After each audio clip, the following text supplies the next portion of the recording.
আসসালামু আলাইকুম। সবাইকে স্বাগত জানাচ্ছি আমাদের হাতে থাকা সর্বশেষ বাংলা সংবাদে। আপনাদের সাথে আছি আমি আফনান করিম। বিএনপির স্থায়ী কমিটির সদস্য ও সাবেক স্বাস্থ্যমন্ত্রী ড খন্দকার মোশাররফ হোসেন বলেছেন, অন্তর্বর্তীকালীন সরকারের মেয়াদ অনির্দিষ্টকালের জন্য থাকে না। তাদেরকে সসম্মানে বিদায় নিতে হলে জনগণের নির্বাচিত প্রতিনিধিদের কাছে ক্ষমতা হস্তান্তরের মাধ্যমে বিদায় নিতে হয়। তিনি বলেন, একটি সুষ্ঠু নির্বাচনের আয়োজন করতে হবে, যাতে করে মানুষ তাদের ভোটাধিকার প্রয়োগ করে জনপ্রতিনিধি নির্বাচিত করে দেশ পরিচালনা করতে পারে। তিনি বলেন, সংস্কার তো চলমান প্রক্রিয়া। আমরা সংস্কার প্রস্তাব দিয়েছি, সেগুলো বিবেচনা করে দ্রুত চূড়ান্ত করা হোক। দিন তারিখ ঠিক করে তো সংস্কার করা যায় না।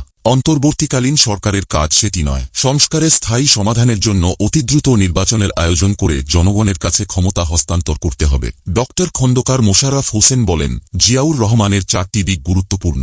এগুলো হচ্ছে সৈনিক, প্রেসিডেন্ট, রাজনৈতিক এবং ব্যক্তিজীবন। সৈনিক হিসেবে তিনি দেশের জন্য স্বাধীনতা যুদ্ধের ঘোষণা দিয়ে নেতৃত্ব দিয়েছেন। তিনি একমাত্র সামরিক কর্মকর্তা যিনি পাকিস্তানের বিরুদ্ধে প্রথম বিদ্রোহ ঘোষণা করেন। সেক্টর কমান্ডার ও জেট ফোর্সের অধিনায়ক হিসেবে নেতৃত্ব দিয়েছেন। পরবর্তীতে তাকে বীর উত্তম খেতাব দেওয়া হয়। একজন সৈনিকের জন্য এর চেয়ে বেশি কিছু লাগে না। তার জীবনে কোনো ঘুষ দুর্নীতির অভিযোগ কেউ তুলতে পারেনি। তিনি বলেন, আওয়ামী লীগ মুক্তিযুদ্ধের চেতনা, গণতন্ত্র ও সংবাদপত্রের স্বাধীনতা খর্ব করেছিল। হত্যা ও গুম খুনের রাজনীতি শুরু হয়েছিল।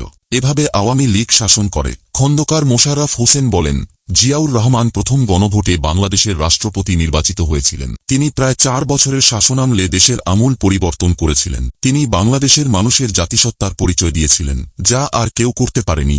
বহুদলীয় গণতন্ত্র ফিরিয়ে দেন। তিনি দেশের অর্থনৈতিক উন্নয়নের জন্য 19 দফা কর্মসূচি দিয়েছেন। তিনি বলেন, শহীদ জিয়া কৃষির উন্নয়নে কাজ করতেন, অথচ যে দেশে দুর্ভিক্ষ হয়েছিল সে সময় বিদেশে চাল রপ্তানি শুরু হয়। তার হাত ধরেই দেশ থেকে বিদেশে জনশক্তি রপ্তানি শুরু হয়। তিনি বাংলাদেশে তৈরি পোশাক শিল্প তথা গার্মেন্টের প্রতিষ্ঠা করেন। বিদেশি দেশের সঙ্গে সম্পর্ক শক্তিশালী করতে সুষ্ঠু পররাষ্ট্র নীতি প্রণয়ন করেছিলেন। বিএনপির এই নীতি নির্ধারক বলেন, অথচ গত কয়েক বছরে বাংলাদেশ বিদেশি প্রভুর দাসত্ব করেছে। কিন্তু জিয়ার এসব ভালো কাজকে কেউ ভালোভাবে নেয়নি। তাকে হত্যা করে পাহাড়ের জঙ্গলে ফেলে রাখা হয়েছিল, কিন্তু দেশপ্রেমিক সেনাবাহিনী তার লাশ ঢাকায় এনে সমাহিত করে। তার জানাজায় এত মানুষ হয়েছিল, যা আর কোথাও হয়েছে বলে জানা নেই। জিয়াউর রহমান বাংলাদেশে সুদূরপ্রসারী অবদান রেখে গেছেন। তিনি বাংলাদেশ জাতীয়তাবাদী দল প্রতিষ্ঠা করে গেছেন। যারা ভেবেছিলেন জিয়া মারা গেলে সব শেষ হবে, কিন্তু না, তাদের আশা পূরণ হয়নি। তার প্রতিষ্ঠিত দল বিএনপি 3 বার ক্ষমতায় এসেছিল জনগণের ম্যান্ডেট নিয়ে। সেজন্যই পরবর্তী সময়ে বিএনপির চেয়ারপারসন খালেদা জিয়াকে কারাবন্দী করা হয়েছিল।